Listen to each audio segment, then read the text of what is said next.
ఈరోజు శారాను ఎందుకు మనం ఇంత ఘనపరుస్తాం? అసలు శారాను ఎందుకు మాదిరిగా తీసుకుంటాం? ఏమనుంది ఆమె గురించి రాయబడినది? శారా గొడ్రాలయుండెను, ఆమెకు సంతానము లేదు.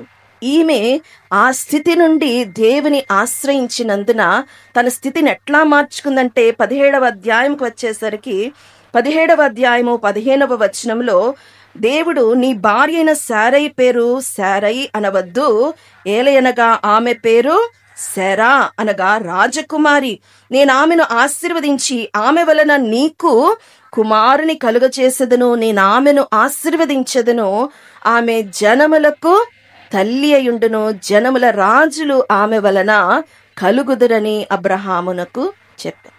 కాబట్టి గొడ్రాలనబడిన ఆ స్త్రీ మరి దేవుని ఆశ్రయించి ఎంతటి భాగ్యం సంపాదించుకుంది అంటే ఎలా మారిపోయిందండి? ఒకసారి చెప్పండి.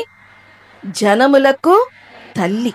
కాబట్టి జనములకు తల్లి, అంతేకాదు జనములకు ఆమె తల్లియుండును, జనముల రాజులు ఆమె వలన కలుగుదురు.